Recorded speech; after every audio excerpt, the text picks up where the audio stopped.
Hey guys, it's Monday, the 1st of February, 2021. Hopefully this year is a lot better than the last, because last year was a shit show. But anyhow, I want to get down to this video today and show you guys where I'm at.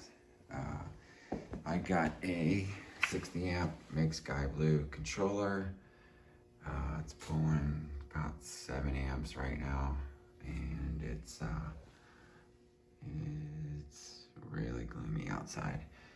I have the Square D Q series. This is my solar combiner box.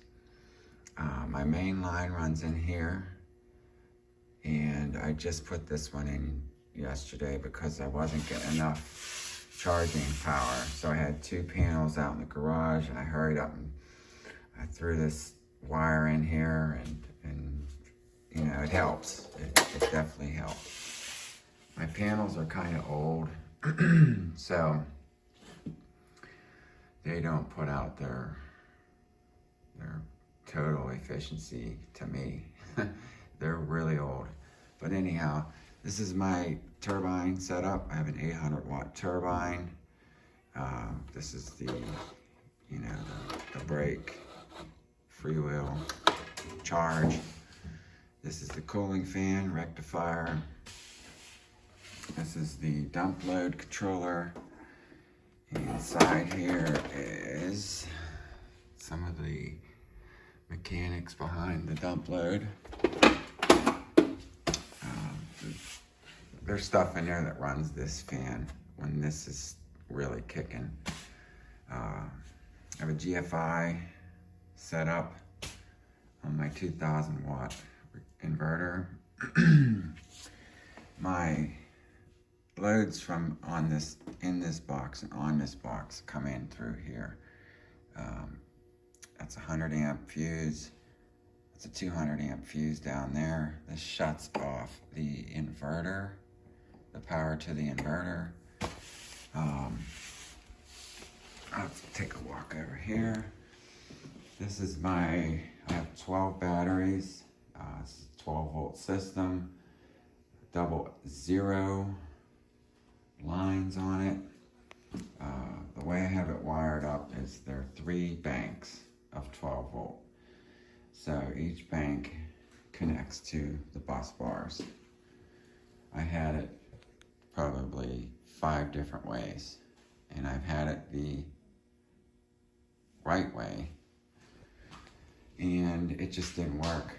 I wasn't getting a charge. It was charging like stack charging. It was just like the first 10 batteries were like really good, and then the last 4 batteries were like not really good. They were 5 volts behind on the charge. So I put it this way, and it works beautiful. I can run the whole house on this. None of the 220 loads. This is only 110. This is my dump load here. This is a hot water tank that I made out of a bucket. I lined it with aluminum. It has an external fuse, which is 40 amp. And here is a heating element, if you could see it to the left of the fill valve. The fill valve's in there to automatically fill this whenever it gets low, but I don't have that hooked up because I'm not using tons of power like that where it's getting dumped. Every bit of juice that gets made on this system gets put into these batteries. I originally have 16 batteries for this system, but I took 4 out just because it's winter time and I can't keep a charge in 16 batteries right now with the system I have outside. I'll show you that system shortly. Now, this is going to be a little bit of a long video, so you might as well kick your feet up if you're going to watch it. I'm going to get in depth with a few things here. The Make Sky Blue controller, I have a video on that, how to set this up. It does have its issues. Like, I don't know if you could see that little fault blinking in there. Now, what I believe is that fault's there because it fell below a set voltage that I have on here,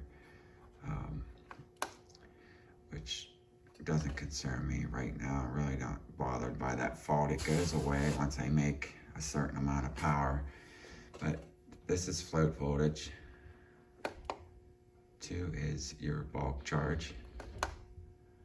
3 is if you have a load hooked up here, it will shut that off at 12.4. D4 is, I believe, what battery kind you're using. I just put it on 00. That means lead acid.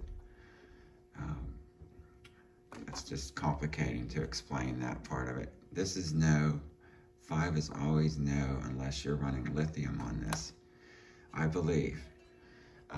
D6 is a calibration setting. Like now it says 13.2 on here. This says 13.3. I'm actually at 13.3, but my controller says 13.2. It recalibrates itself, but right now it's in the fault zone.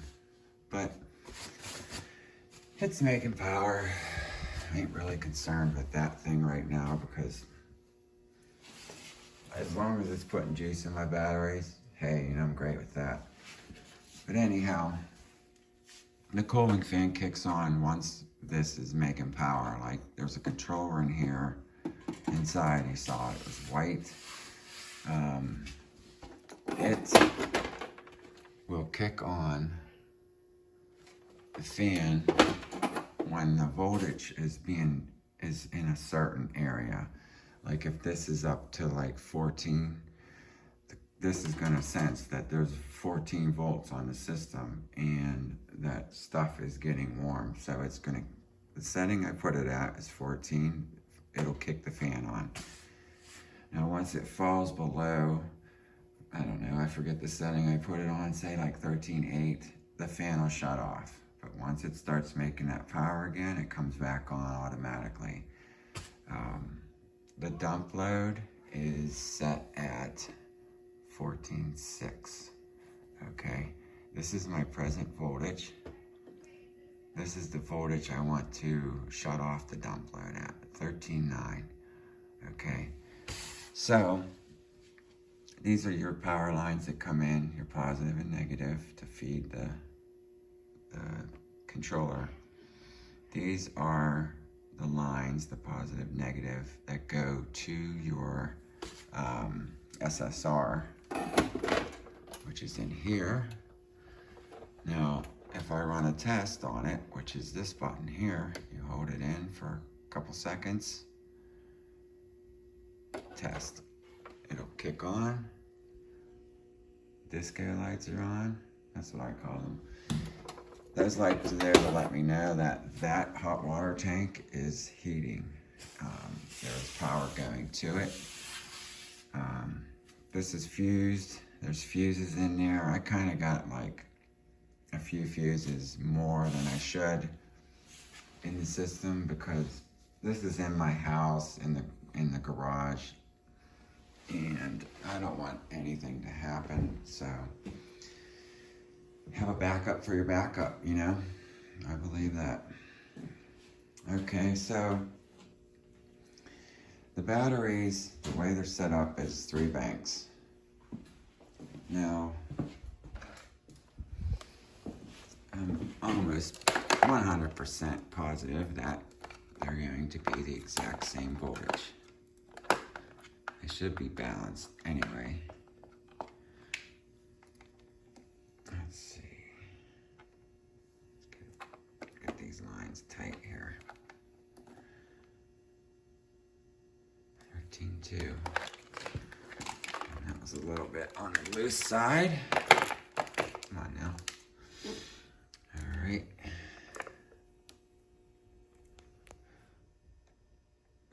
13.2.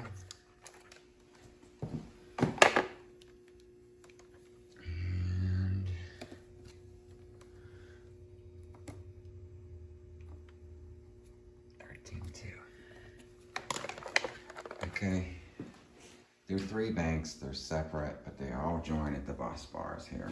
Positive, negative. Then they run into the system. I always had it so, you know, positive was over here, negative was over here at the other end of the bank, and it just ran, you know, through the battery, through all the batteries, yada, yada, yada. But it works perfect this way for me, with the 3 separate banks. I was having so many issues with batteries just not charging that other ways that, you know, everybody says to put them. But the dump load and this are connected all together. The brake runs from these wires into a resistor bank behind here. They're miniature resistors. I believe I had them in my video, one of my videos that I made a few months back there. But anyhow, this is a upgraded version. The GFI is 15 amp, I believe. The wiring to this inverter is a little funny. Now, if you're not paying attention, you'll definitely screw it up because you're used to the color codes. And these color codes are the red line there is the live line. The black line is the neutral and the yellow is the ground. I don't know why they just don't put a green line there, you know? Make that green because yellow is kind of deceiving. But anyhow, that inverter runs beautifully. I had a modified sine wave, Koa, I believe that's how you pronounce it. In my other videos, it ran beautifully too, but I have a lot of sensitive electronics here that are way newer, so any of the disturbances, they're gonna pick it up. So they hummed and they got a little warm than they should, and I just got rid of the modified sine wave.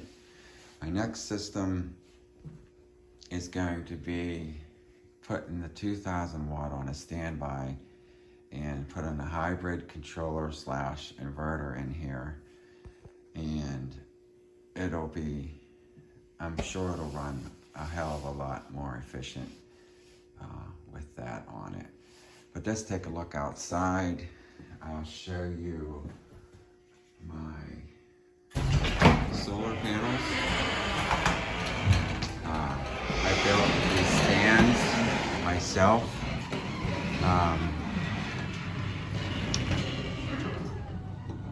It's not, you know, rocket science. You could build pretty much anything if you do the research. But I have 5 panels on the stands, but I only operate 4 panels on each stand up here on these ones here. There's 5 here, but only 4 are getting used in my system. The middle ones are to run the actuator controls. This is a 24 volt setup. My bank is 12 volt. There's the setup there that I had to hurry up and put together. It's running on that one breaker that I showed you. But it snowed here last night in PA, big town of Butler. That is my actuator controls. Up there on the top of the panel is the eye for that. These panels down here don't have an actuator on them. But I got all of that, believe it or not. They gave it to me for free, but I offered them $100. And I took the panels, all the aluminum you see there, free. The wiring, for the most part, out here was free. But I had to buy, you know, some ifs and ats. My wind turbine is up there. I have a video on that. It is 800 watts. And it is encased in trees. If you could see this, I got trees the whole way around me, all the way around me. But where I have it now, it works pretty good. I mean, it doesn't work to its full potential. It's probably working to about 40%. But I do have a bigger tower to put on that. I will make a video on that because it'll be awesome. The wind that does hit it, it gets it going pretty good. I mean, I probably make about, I don't know, 400 watts on a decent wind day. On a heavy wind day,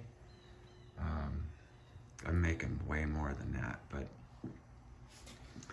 right now I am charging, and this is set up to not run my house 24/7. This is a setup that I plug in.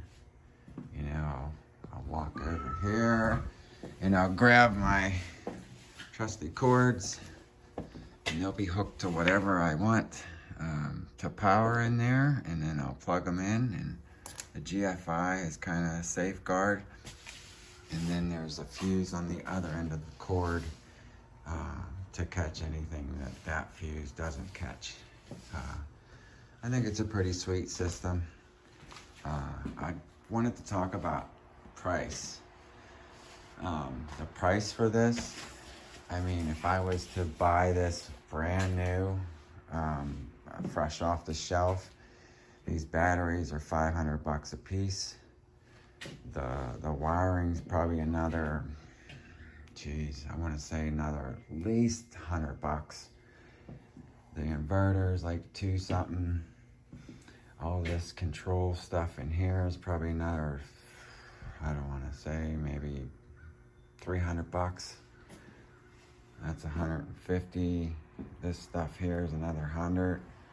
You got all your little this and that. It's another 100. 200 bucks. Your dump load, that's another 100 bucks at least. And then all your wiring, solar panels, there's probably, I don't know, those are Kyocera 120s, and they were probably pretty expensive when they were brand new. But I got this, the batteries I bought used, I probably got about 300 bucks in batteries, with all those and a couple other ones that I have out in other garage.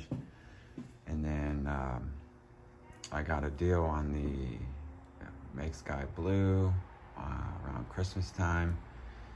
And you know, all this stuff I kind of waited for sales or coupon or make an offer was on the ad. You know, you make an offer, all they could do is say no. But you know, I got